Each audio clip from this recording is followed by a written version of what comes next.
Because we also suffered ಇಲ್ಲಿ ಗಂಟಲು ನೋವು ನೆಗಡಿ ಕೆಮ್ಮು ಎಲ್ಲ.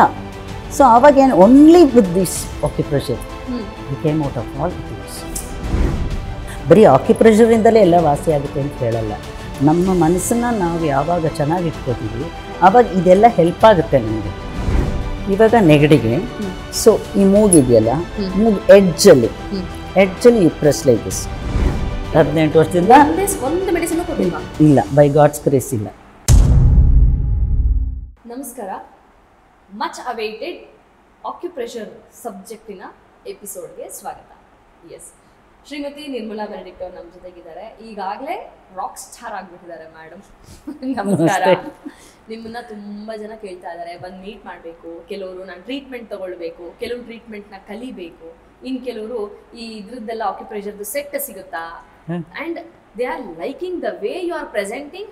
ಆಲ್ಸೋ ಈ ಆಕ್ಯುಪ್ರೆಷರ್ ಥೆರಪಿ ಬಗ್ಗೆ ಅವ್ರಿಗೆ ಒಂದು ಸ್ವಲ್ಪ ಅಡ್ಮಿರೇಷನ್ ಸ್ಟಾರ್ಟ್ ಆಗಿದೆ. ಬಿಕಾಸ್ ಸೈಡ್ ಎಫೆಕ್ಟ್ಸ್ ಏನೂ ಇಲ್ಲ, ತಾವೇ ಮಾಡ್ಕೊಳ್ಬೋದಲ್ಲ.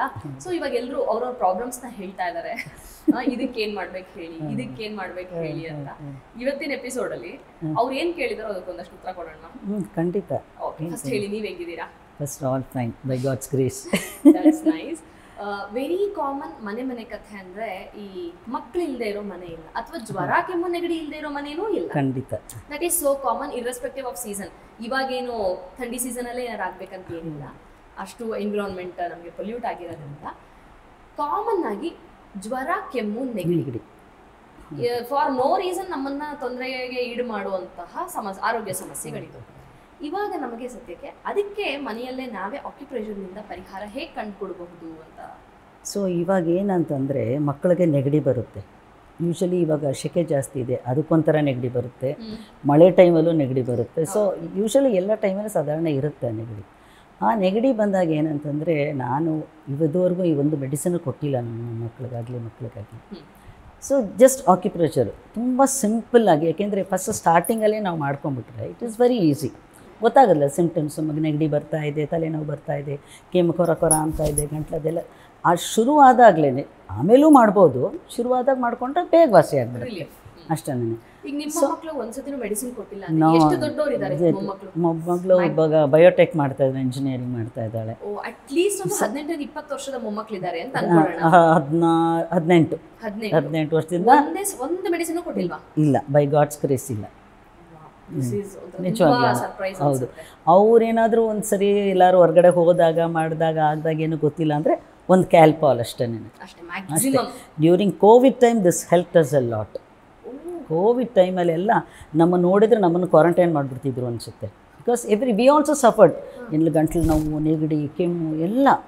ಸೊ ಆವಾಗೇನು only with this acupressure we came out of all the things. I am so proud to say about it. So ಅದಕ್ಕೆ ನಾನು ಹೇಳೋದು, ಎಲ್ಲರೂ ಕಲ್ತ್ಕೊಳ್ಳಿ, ಮಾಡ್ಕೊಳ್ಳಿ. ಇದೇನು ದೊಡ್ಡ ಅಂತಹ ಇದು ವಿದ್ಯೆ ಅಂತ ಇಲ್ಲ, ತುಂಬ ಕಷ್ಟವಾದ ವಿದ್ಯೆ ಅಲ್ಲ. ಇಷ್ಟವಾಗಿ ಕಲ್ತ್ರೆ ಬೇಗ ಕಲ್ತು ಬಿಡ್ಬೋದು ಇದನ್ನು.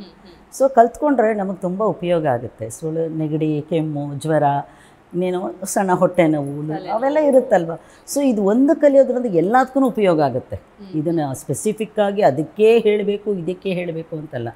ಜನ್ರಲಾಗಿ ನಾನು ಏನು ಹೇಳೋದು ಅಂದರೆ, ಮನೆಯಲ್ಲಿ ನಮಗಾಗಿ ಒಂದು ಟೈಮ್ನ ಮೀಸಲಾಗಿ ಇಟ್ಕೋಬೇಕು ಅಲ್ವಾ.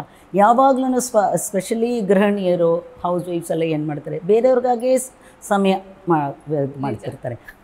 ಇವನ್ ಗಂಡಸ್ರೂ ಅಷ್ಟೇ ಹೊರಗೋಗಿ ದುಡಿಯೋದು ಮಾಡೋದು ಅದೆಲ್ಲ ಮಾಡ್ತಿರ್ತಾರೆ. ನಾನು ಹೇಳೋದು, ದಿನದಲ್ಲಿ 24 ಗಂಟೆ ಇದೆ, 8 ಗಂಟೆ 10 ಗಂಟೆ ನಿದ್ರಲ್ಲೇ ಹೋಗ್ಬಿಡುತ್ತೆ. ಇನ್ನು ಉಳಿದ ಒಂದು 10 ಗಂಟೆ ಟೈಮಲ್ಲಿ ಒಂದೊಂದು ಗಂಟೆಯಲ್ಲಿ ಒಂದೊಂದು ನಿಮಿಷ ಅಂತ ತೆಗೆದ್ರೂ ಒಂದು 10-15 ನಿಮಿಷ ತಗೊಂಡು ನಮಗಾಗಿ ಮೀಸಲಾಗಿ ಇಟ್ಕೋಬೇಕು ಅದನ್ನು. ನಮಗಾಗಿ, ನಮ್ಮ ಹೆಲ್ತ್ಗೆ. ಯಾಕೆ ಆಮೇಲೆ ಏನಾಗುತ್ತೋ ಏನೋ ಅದ್ರದ್ದು ಬೇಕಾಗಿಲ್ಲ.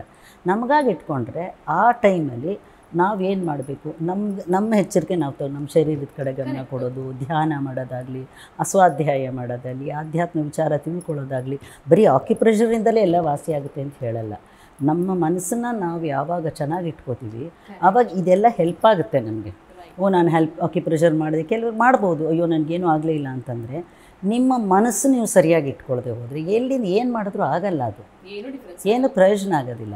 So try to keep your mind as calm as possible. ಆದರೆ ಇವಾಗ ಆಗೋಲ್ಲ ಅದು, ಅದೇ ದೊಡ್ಡ ಕಲೆ. ಆದರೆ ನಾವು ಏನಂತಂದರೆ ಸಿಂಪಲಾಗಿ ಹೇಳಬೇಕು ಅಂತಂದರೆ, ನಮ್ಮ ಪಾಡಿಗೆ ನಾವಿರೋದು. ಬೇರೆಯವ್ರು ಏನೇ ಅಂತಂದ್ರು ಅದನ್ನು ನಮ್ಮ ಮನ್ಸಿಗೆ ಹಚ್ಕೊಳ್ದೆ, ತುಂಬ ಮನ್ಸಿಗೆ ಹಚ್ಕೋಬಾರ್ದು. ಅಂತಾರೆ ಮಾಡ್ತಾರೆ, ರಿಯಾಕ್ಟ್ ಮಾಡೋದಕ್ಕಿಂತ ರೆಸ್ಪಾಂಡ್ ಮಾಡೋದು ಭಾಳ ಒಳ್ಳೆಯದು. ರಿಯಾಕ್ಟ್ ಅಂದರೆ ಕೆಮಿಕಲ್ ರಿಯಾಕ್ಷನ್ ಥರ. ಸೊ ಏನೋ ಅದು ದ್ವೇಷಕಾರ ಆಗುತ್ತೆ ಅಥವಾ ಅಸೂಯೆ, ಏನಕ್ಕೆ ಅದು ಇಟ್ಲೀಸ್ ಒಂದರಿಂದ ಒಂದಕ್ಕೆ ಲೀಡ್ ಆಗ್ತಾ ಇರುತ್ತೆ. ಸೊ ನಮ್ಮ ಮನಸ್ಸನ್ನು ನಾವು ಯಾವಾಗ ಆದಷ್ಟು ಸ್ಥಿಮಿತದಲ್ಲಿ ಇಟ್ಕೋತೀವೋ ನಮ್ಗೆ ಒಳ್ಳೇದು, ಅವ್ರಿಗೆ ಒಳ್ಳೇದಲ್ಲ. ಯಾರೇ ಏನೇ ಅಂದರೂ ಇವಾಗ ಈ ಪ್ರಪಂಚದಲ್ಲಿ ನಡೀತಿರೋದೇ ಅದೇ. ಒಬ್ರಿಗೊಬ್ರಿಗಾಗಲ್ಲ, ಅಸೂಯೆ, ದ್ವೇಷ, ಕೋಪ ಇದೆಲ್ಲ ಬರ್ತಾನೆ ಇರುತ್ತೆ. ಯಾವಾಗ ನಮ್ಮನ್ನೊಂದು ಅವೇರ್ನೆಸ್ಸಿಂದ ಅವು ಆಯಿತು ಬಿಡು ಹೋಗಲಿ, ಆವಾಗ ತಕ್ಷಣಕ್ಕೆ ಬೇಕಾದ್ರೆ ಮಾಡ್ಕೊಳ್ಳಿ, ಆದರೆ ಕ್ಯಾರಿ ಓವರ್ ಮಾಡಬೇಡಿ ಅಂತ ನಾನು ಹೇಳೋದು. Don't carry over things because it's not good for you, not for them. ನಿನಗೆ ಒಳ್ಳೆಯದಲ್ಲ ಅಷ್ಟೇ. ಅದನ್ನು ಮಾಡಿಕೊಂಡು ಸೊ ಇದನ್ನೆಲ್ಲ ಮಾಡ್ಕೊಂಡು ಏನಾಗುತ್ತೆ, ಸುಲಭವಾದ ರೀತಿಯಲ್ಲಿ ಕಾಯಿಲೆ ವಾಸಿ ಮಾಡ್ಕೋಬೋದು. With this tip we get into the exact therapy. Exact therapy. ಇವಾಗ ನಿಮಗೆ ತೋರಿಸ್ಲಾ ನಾನು ಮಾಡಿ? ಇವಾಗ ನೆಗಡಿಗೆ ಸೊ ಈ ಮೂಗಿದೆಯಲ್ಲ, ಮೂಗು ಎಡ್ಜಲ್ಲಿ you press like this, rotate clockwise anticlockwise. ಎಷ್ಟು? 10 ಟೈಮ್ಸ್. 1 2 3 4 5 1 2 3 4 5 ಇದು ಕಡೆ. The same here also, the ಎಡ್ಜಲ್ಲಿ, ಬೇರೆ ಎಲ್ಲಿ ಕನ್ಫ್ಯೂಸ್ ಆಗೋದು ಬೇಡ. ಎಡ್ಜಲ್ಲಿ ಸಿ ಅಗೇನ್ ಹಿಯರ್, ಹೀಗೆ, then like this. Okay, then ಮೂಗು ಮಧ್ಯಭಾಗ, ಆಜ್ಞಾಚಕ್ರ ಅಂತಾರೆ, ಅದು ಎಷ್ಟು ಜನ ಗೊತ್ತಿದೆಯೋ ಗೊತ್ತಿಲ್ವೋ ಪರವಾಗಿಲ್ಲ. ಈಗ ಈ ಹುಬ್ಬು, 2 ಹುಬ್ಬಿನ ಮಧ್ಯಭಾಗದಲ್ಲಿ. Okay, again you press. Press ಅಂದರೆ ತುಂಬ ಹಾಕ್ಕೊಂಡು ತುಂಬ ಪ್ರೆಸ್ ಮಾಡಬೇಡಿ, ನೋವಾಗೋ ಥರ. Just press. ಬೇಗ ವಾಸಿ ಆಗಬೇಕು ಅಂತ ಕೆಲವರು ಏನು ಮಾಡ್ತಾರೆ, ತುಂಬ ಪ್ರೆಸ್ ಮಾಡಿಬಿಡ್ತಾರೆ, ಆಮೇಲೆ ಅದೇ ಆ್ಯಡೆಡ್ ಪೈನ್ ಆಗೋಗ್ಬಿಡುತ್ತೆ. So don't do that. So ಹುಬ್ಬುಗಳ ಮಧ್ಯದಲ್ಲಿ, ಆಮೇಲೆ ಹುಬ್ಬು ಎಡ್ಜಲ್ಲಿ ಬರುತ್ತೆ ನೋಡಿ, starting point. See the first point here, then ಮಧ್ಯದಲ್ಲಿ, ಸೊ ಹುಬ್ಬು ಈ ಕೊನೆಯಲ್ಲಿ. ಇದು ಯಾವುದಕ್ಕೆ? This is for cold, cough as well as fever. ಇದೆಲ್ಲದಕ್ಕೂ ವರ್ಕ್ ಆಗುತ್ತೆ, 3ಕ್ಕೂ ಆಗುತ್ತೆ ಇದು. ಆಯಿತಾ? ಸೊ ಮಧ್ಯದಲ್ಲಿ, ಸ್ಟಾರ್ಟಿಂಗ್, ಮಧ್ಯ, end. Okay, so here also the same thing, starting and then here. Right? Then ಈ ಮೂಗು ನೇರ ಈ ಕೂದಲು ಇಲ್ಲಿ ಬರುತ್ತೆ ನೋಡಿ, ಅನ್ನೋದು ಬೈತಲೆ ತೆಗಿತೀವಲ್ಲ ಅಲ್ಲಿ. So right here, the centre. Then this is good point for concentration also. ಆಯ್ತಾ? ಆಮೇಲೆ ಇದು ಬಂದು ನೆತ್ತಿ ಬಾಯಿ ಅಂತ ಹೇಳ್ತೀರಿ, ಸಹಸ್ರಾರ ಚಕ್ರ. So here you have to be very careful. ಆಮೇಲೆ ನಾವು ಹೇಳಿದೆ ಅಂತ ಜಾಸ್ತಿ ಪ್ರೆಸ್ ಮಾಡಬೇಡಿ, ಡೆಲಿಕೇಟ್ ಪ್ರೆಸ್ ಹಿಯರ್. ಜಸ್ಟ್ ಅದು 10 ಟೈಮ್ಸ್ ಗೊತ್ತಾಗುವಷ್ಟೇ. ಇಲ್ಲ ಆಯಿತು, ಇದು ಮುಖದಲ್ಲಿ ಇದಾಯಿತು. ಸೊ ಅಗೇನ್ ಕೋಲ್ಡ್, ಕಿವಿ ಭಾಗ. ಸೊ ಇದು ಚಿಕ್ಕ ಓಲೆ ಚುಚ್ಚಿಸ್ಕೋತಾರಲ್ಲ, ಈ ಒಂದು ಹಳ್ಳ ಬರುತ್ತೆ, ಸಿ ಹಿಯರ್. ಕರೆಕ್ಟ್. ಸೊ ಈ ಪಾಯಿಂಟ್ ಮಸಾಜ್ ಮಾಡಿ, just like clockwise and anticlockwise. So it is very painful, ತುಂಬ ನೋವಿರುತ್ತೆ, ಕೆಮ್ಮು ನೆಗಡಿ ಎಲ್ಲ ಇರೋರಿಗೆ ಇದು. This is very secure. Just press and release. ಇವಾಗ ತುದಿ ಸ್ವಲ್ಪ ಮಾತ್ರ ಹೇಳಿದ್ದೀನಿ.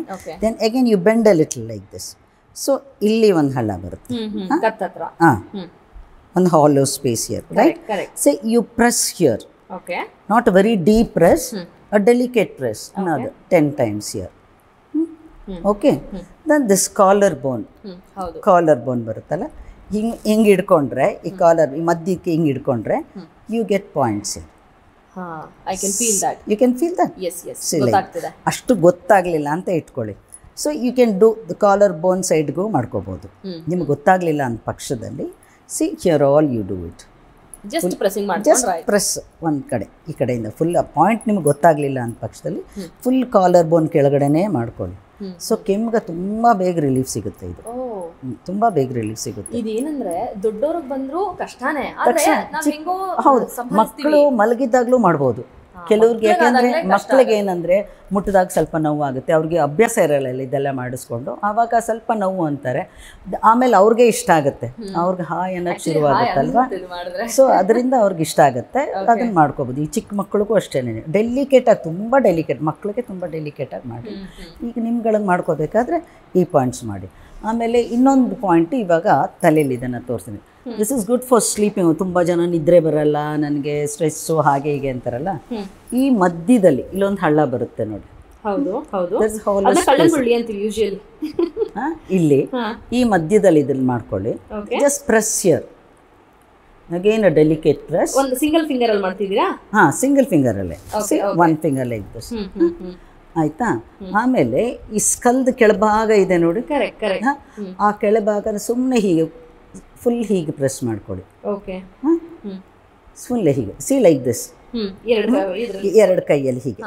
ಮಧ್ಯದಲ್ಲಿ ಇದಾಯಿತು ಮತ್ತಿದು. So this is a very good point for all this thing. Headache, ತಲೆನೋವು ಬರುತ್ತಲ್ಲ, this are good for headache also. Okay, it's a good point for headache. So ಹೀಗೆ ಮದ್ದಿದ್ದು ಇಲ್ಲಿ you sleep very well with this. ಯಾರು ನಿದ್ರೆ ಬರಲ್ಲ, ನಾನು ತುಂಬ ರಾತ್ರಿ ಹೊತ್ತು ಹೊರಳಾಡ್ತಿರ್ತೀನಿ ಅಂತಾರಲ್ಲ, ಅವ್ರಿಗೆಲ್ಲ ತುಂಬ ಒಳ್ಳೆ point. And all these points are also not only for cold, cough and fever, for the general ಆಗಲೂ ಇದನ್ನು ಮಾಡ್ಕೋಬೋದು, ಸುಮ್ಮನೆನಾದರೂ ಮಾಡ್ಬೋದು. Pressure is relaxing. ಇದೆಲ್ಲ ಅವಶ್ಯಕತೆ ನಿದ್ರೆ ಇಲ್ಲದವ್ರಿಗೆ. ಸೊ ಸ್ಪೆಷಲಿ ಇದೆಲ್ಲ ನಾವು ಸುಮ್ಮನೆ ಮಾಡ್ಕೊಳ್ಳಲ್ಲ, ಅವಶ್ಯಕತೆ ಇಲ್ಲ. ಸೊ ಕೋಲ್ಡ್ ಇದ್ದವ್ರಿಗೆ ಮಾತ್ರ ಮಾಡ್ಕೋಬೇಕಾಗತ್ತೆ. So that this thing. ಇಲ್ಲ ಅಂದ್ರೂ ಯೋಚನೆ ಇಲ್ಲ, ಪೆನ್ಸಿಲ್ ಹಿಂಭಾಗದಲ್ಲಿ ನೀವು ಮಾಡ್ಕೋಬಹುದು. ಸ್ಪೆಷಲಿ ರಬ್ಬರ್ ಇರೋ ಪೆನ್ಸಿಲಲ್ಲಿ ಮಾಡ್ಕೊಂಡ್ರೆ ಇನ್ನೂ ಹಿತವಾಗಿರುತ್ತೆ, ಅಷ್ಟೇ ಸಾಫ್ಟ್ ಆಗಿರುತ್ತೆ. So that is that point. So ಇದು ಸ್ಪೆಸಿಫಿಕ್ ಏನಾದ್ರು ತೊಂದರೆಗಳಿಗೆ ಅಂತ ಆಯ್ತು. ಇನ್ ಜನರಲ್ ಅಂತ ಹೇಳಿದ್ರೆ ಅಂದ್ರೆ ಏನು ತೊಂದರೆ ಇಲ್ಲ ನನಗೆ, ಬಟ್ ತೊಂದರೆ ಬರಬಾರ್ದು, ದಿನ ಇದೊಂಥರ ನನಗೆ ರಿಲ್ಯಾಕ್ಸಿಂಗು ಅನ್ನಿಸ್ಬೇಕು, ತೊಂದರೆ ಬರೋದನ್ನ ಅವಾಯ್ಡು ಮಾಡ್ಕೋಬೇಕು ಅಂದ್ರೆ ಅದಕ್ಕೆ ಏನಾದರೂ ಪರಿಹಾರ ಇದೆಯಾ? ಅದಕ್ಕೆ ಟ್ಯಾಪಿಂಗ್ ಅಂತ ಮಾಡ್ತೀವಿ. Tapping is very good for health.